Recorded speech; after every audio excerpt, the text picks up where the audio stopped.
Welcome everyone. Today we have 12 new glitches for Super Mario Maker 2. Today we play around with super global contraptions, so we have two of them. One is a very fast on-off repeater, which is like epilepsy inducer, and the other one is a super global Goomba mask detector, meaning if you lose your Goomba mask at anywhere in the level, P-switch goes off, which is really cool. Make sure you check those glitches out. Without further ado, let's dive in. Glitch number 1, this Bowser is going to fall through this little 2-tile gap right here, and when he does, he's actually going to phase through the wall behind him. This conveyor belt kind of just throws him through, and then he's going to get stuck in this little area right here, especially because we are wearing a Goomba mask right now. So he clips right through the wall, and then he has fun at a bouncy park. Yay! Glitch number 2, be careful if you're in a Koopa car and you drive up a slope like this. If you end up in a 1-tile gap right here and you jump out at the wrong time, you could easily get soft locked as you merge with the Koopa car itself. Let me show you what I mean. So even right now, I'm barely even clipped into the back of this Koopa car, and yet I can't even move it. I can try to jump, duck jump, or whatever. I am definitely soft locked right now. Glitch number 3. This Pokey is going to clip down here because of this one way, and this note block is going to push him over to the right. Now, whenever he meets these red blocks like this in this line, he will go back to the right again. So we make him go down this little elevator the entire way, and then he's going to go to the right because of these red blocks over here. Let's start the scene and show you what I mean. Good job, Pokey. Note blocks don't mean anything. Glitch number 4. So the goal here is going to be lifting this cannon up above the semi-solid using the question mark block. And as you'll notice, when I try to do this organically, like this, if I just jump and hit it, it doesn't actually go above the semi-solid. It goes slightly above the halfway point. So that doesn't happen. How we can accomplish this feat is by putting a conveyor belt right next to the question mark block, and then putting a P-switch right next to the cannon. Now this P-switch is going to be rubbing up against the side of the cannon because of the conveyor belt, and when I hit the question mark block, it's going to lift the cannon all the way up. Apparently the P-switch has a rounded hitbox or something, because the P-switch will lift the cannon the rest of the way, like that.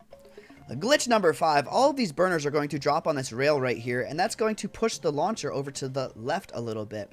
Every time it pushes the launcher into the thwomp, it's going to inch the thwomp upwards. So I have all these burners just to make that process a little bit quicker. As this thwomp gets lifted up through this column, it's actually going to clip through these one-ways, which is pretty cool as well. So this is a dual glitch. 2 glitches in one. Check this out. Thwomp gets lifted by the launcher and eventually gets up to the top, and then it's angry, so it runs at me. Rip. Glitch number 6. This conveyor belt is going to drop all of these cannons down in a line right here. The burners, as they fall down from these rails, is going to end up on this rail, and when they press up against this cannon right here, it's going to merge all of the cannons into this row right here.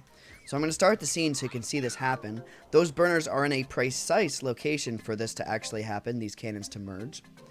And when these cannons are all merged together like that, it's a pretty cool effect if you hit like an on-off switch right here.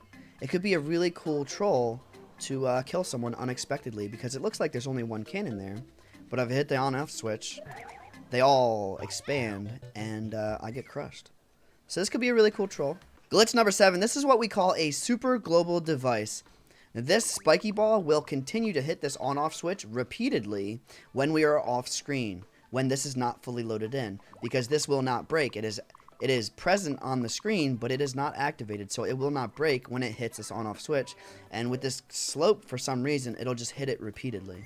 So check this out. If I move Toad all the way over to this other side of the screen, sub to the channel, you'll see that the on-off switch gets hit repeatedly very quickly.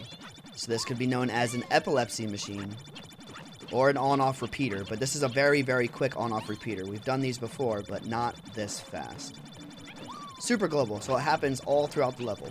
Glitch number 8. So what this is right here is a Goomba mask detector. So this bully right here is not going to really move unless we lose our Goomba mask. This big spike ball hits this exclamation mark block, which pushes the P-switch over to the right a little bit. When this bully starts to move because we lose the Goomba mask, he's going to run into this P-switch and activate the P-switch. Because of these track blocks, these 2 track blocks, it makes this whole situation super global, which means it can happen way off screen. We'll show you the example right now. All the way at the start flag, I lose the Goomba mask. P-switch gets activated. That's pretty cool, right? But this can happen all the way over here as well. So I'm going to start the scene right here. Spike ball hits me and does the same thing. P-switch is activated. So this could lead to a really, really interesting level mechanic. That is global. Glitch number 9.